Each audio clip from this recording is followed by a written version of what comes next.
I'm staring at my husband on the living room monitor, watching him walk toward our bedroom with a bottle of champagne and 2 glasses.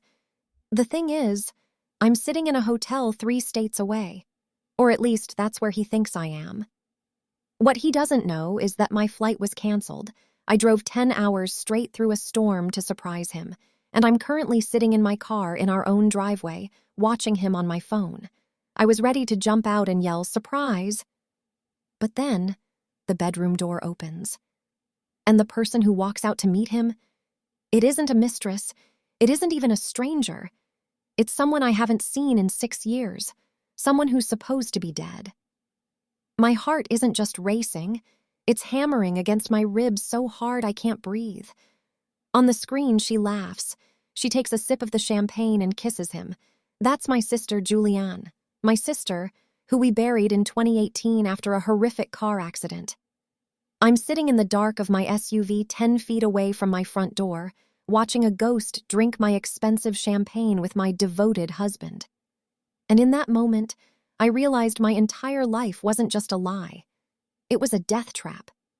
To understand how I got here, you have to understand Mark.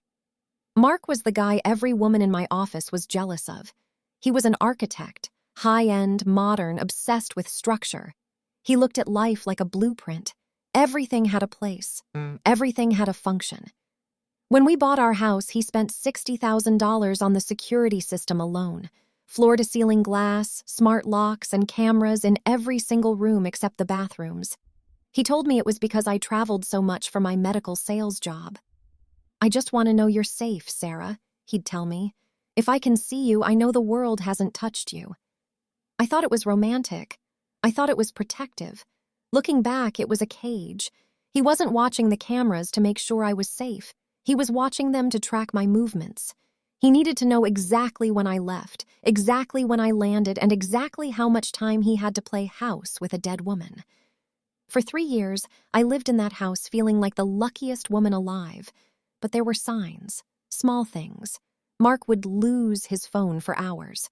I'd find long red hairs on the vacuum cleaner, hairs that didn't match my blonde bob. And then there was the money. Our joint savings account was leaking. Just a few hundred here, 1,000 there. Mark always had an excuse. "It's the firm, Sarah. Taxes are brutal this year." I believed him. Because why wouldn't I? He was my rock. He was the one who held me while I screamed at my sister's funeral. He was the one who picked up the pieces of my broken family. So, let's go back to the car. I'm watching the CCTV feed on my phone. I see them move from the bedroom to the kitchen. Julianne, or the woman who looks exactly like her, is wearing my favorite silk robe, the one Mark bought me for our anniversary. She looks older, thinner, but it's her. She has the same birthmark on her collarbone. They start talking. I turn the volume up on my phone, praying the neighbors don't hear. "How much longer, Mark?" she asks, her voice. It's the same. It's the voice I've missed for 6 years. I'm tired of hiding in the basement every time she comes home early. I'm tired of living like a prisoner. Mark puts his arms around her. "Soon, Jules. The policy is ironclad. We just need one more unfortunate event. The brakes didn't work last time, but she's a good driver. She recovered too fast." My blood turns to ice. The brakes. 2 months ago, I was coming down a mountain pass and my pedal went to the floor.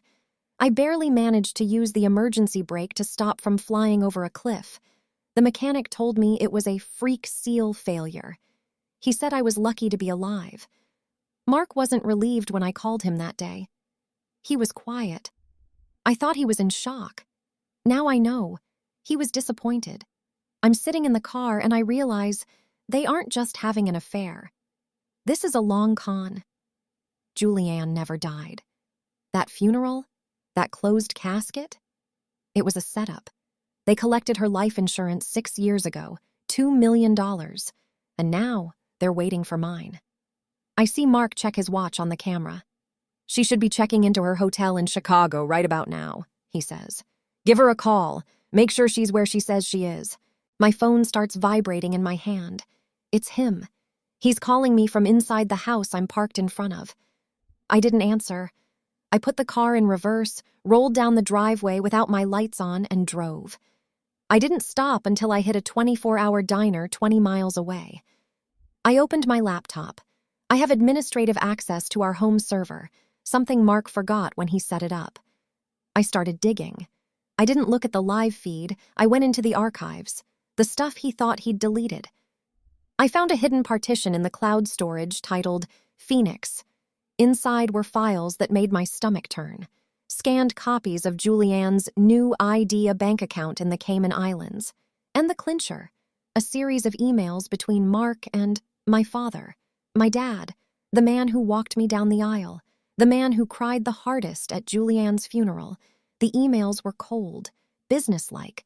My dad was complaining that the payout from Julianne's death was running low. He was the one who suggested my life insurance should be increased. He was the one who told Mark which weekend I'd be traveling so they could fix my car in the garage. It wasn't just a husband and a sister. It was a syndicate. My entire family had traded my life for a retirement fund.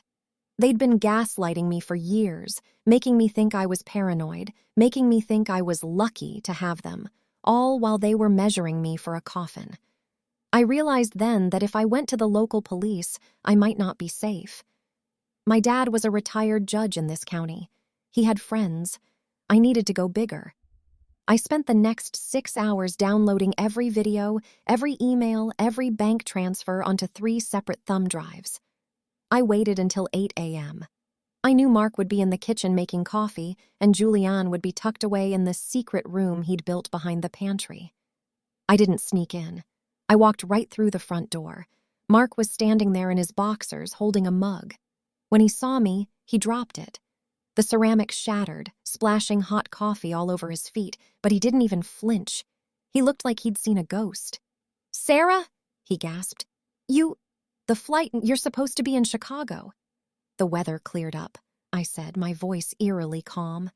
I walked past him and sat at the kitchen table. "But I had the strangest dream on the drive home, Mark. I dreamed Julianne was alive. I dreamed she was in this house. Isn't that crazy?" He tried to laugh, but it came out as a choke. "You're exhausted, honey. Go lie down. I'll make you some breakfast." "I'm not hungry," I said. I pulled out my phone and hit play on the recording from last night. The audio of him talking about the brake lines filled the room. Mark's face went from pale to gray. He lunged for the phone, but I was faster. I stood up and backed away. "I've already sent the Phoenix folder to the FBI, Mark, and to the insurance fraud division, and to your boss at the firm." Just then, the pantry door creaked open. Julianne stepped out, thinking the coast was clear. She froze when she saw me. We stood there, the sister who lived a lie and the sister who was supposed to die. 6 years, Jules?" I whispered. "You let me mourn you for 6 years so you could sit in my house and wait for me to die?" "Sarah, listen," she started, her eyes darting toward the back door. "No," I said. "You've had 6 years to talk. Now you can talk to the feds." The sirens were already coming up the hill. I'd called them the moment I pulled into the driveway.